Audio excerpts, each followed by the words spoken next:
We all rely on farmers and ranchers, but farming is riskier than other businesses out there. Crop insurance helps farmers manage their risk. With crop insurance, farmers put skin in the game by paying premiums and shouldering deductibles. That keeps taxpayers from having to pick up the whole bill every time disaster strikes. Today, about 90% of U.S. farmland is insured, providing $100 billion in protection to more than 130 different kinds of crops. It's a testament to the program's success.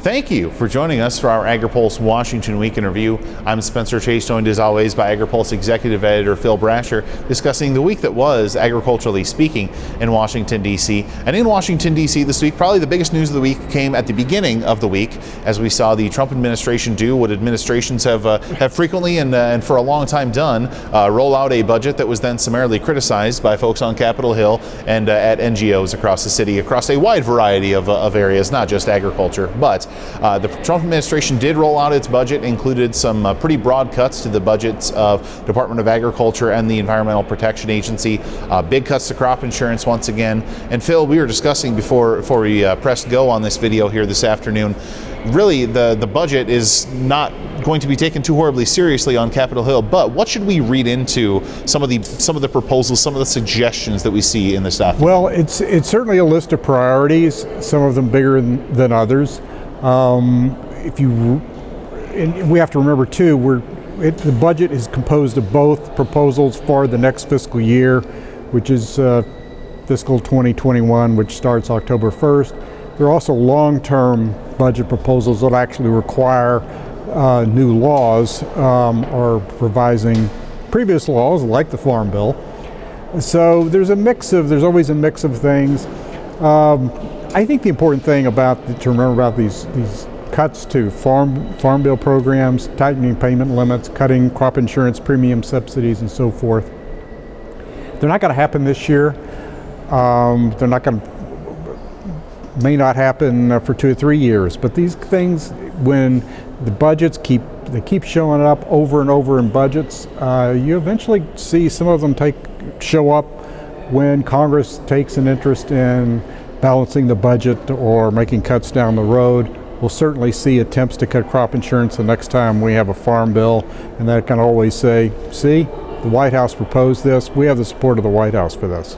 And on occasion, we will see some of these proposals be entertained to be included in the Farm Bill, such as the harvest box provision that was suggested in a previous budget, was before the 2018 Farm Bill came to be. At one point, there was a non-zero chance there was going to be a pilot program of that harvest box. Didn't end up happening, but something to watch as right. These policy discussions unfold. Yeah, and one of these cuts that's in the budget, which is basically cutting payments to the crop insurance companies, or limiting the return, that actually did make it into a budget agreement several years ago.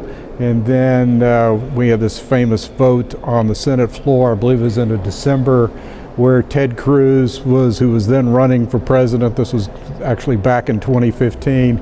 Ted Cruz flipped his vote after a little lecture from Pat Roberts on the Senate Agriculture Committee. And presidential motivation surely played no role in that whatsoever. Absolutely not. I think their IR caucuses were coming up in about a month after that. So these things, they can take on a life of their own, and they do show up from time to time, and so that's why farm groups, that's why the crop insurance companies care about them. Mm-hmm. Another reason the budgetary process and the administration budget is important is it does sort of kickstart this process of the congressional appropriations process, wherein they fund the government through appropriations bills, and now we're seeing that process get going, as we saw a couple of hearings this week from the House Ag Appropriations Subcommittee, including one in particular that yielded some news on the Market Facilitation Program. USDA's Inspector General appearing before that committee and announcing that the IG is going to investigate the MFP program. And Phil, obviously it's one thing to investigate something, it's another thing to actually levy some results from that investigation. But just what should we be watching for as this investigation unfolds? Well, obviously the whole MFP program is something that Democrats have been wanting to take a little bit of the shine off of because of the fight over rural votes going into this election.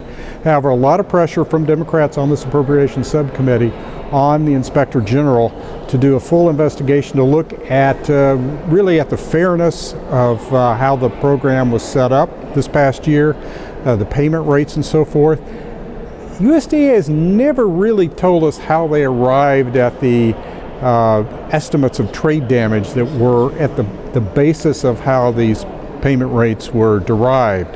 And it sounds like that's one of the things the Inspector General is going to look at. There are a number of issues that they're going to be investigating, but and this is going to play out over months.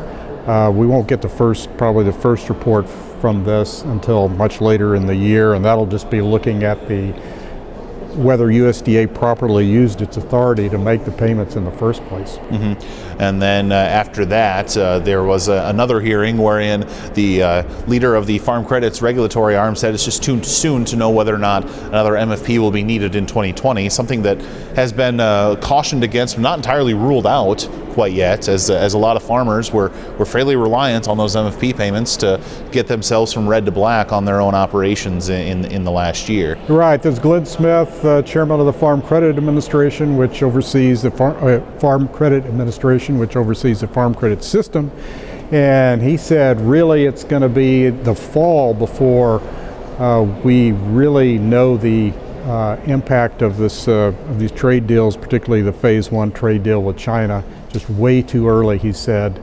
to know if there's going to be a real impact on commodity prices and that'll translate into farm income and for farm credit banks, the ability of farmers to repay their loans. Mm-hmm. So an eventful fall for a couple of reasons then, who's to say. But before we let you go, we do want to just keep you updated on something that could potentially be impacting the Phase 1 trade agreement reached between the United States and China. That being the outbreak of the coronavirus in that country is really taking a hit on the economy, taking a hit on the ability of workers to show up and do their jobs, which would in turn take a hit on the country's ability to fulfill purchase requirements, purchase commitments rather that the company made through that Phase 1 deal. Heard from a couple of government officials within the last week, being Ag Secretary Sonny Perdue and Trade Under Secretary Ted McKinney, saying they have not heard officially of a Chinese request to exercise a clause in that agreement that would give them a little bit more time to meet those purchase commitments. And they're saying that that's giving them some optimism that those purchase commitments can still be met. We'll see. The markets are obviously not reacting very much. In fact, I think soybean futures have actually gone down a bit since mid-January when the agreement was signed. We'll see. Farmers may get a little nervous going into planting season if we don't see any more activity on the Chinese side. But we should know more in the next few weeks about this coronavirus outbreak and what kind of impact it has. So trade policy has always been a very complex issue to follow with a lot of moving parts. This is another one of those moving parts as we continue to watch this deal be implemented and unfold and see just what it means for these two just gargantuan economies on the global scale. But I think that's going to do it for this week. So for Phil Brasher, I'm Spencer Chase. Have a good one.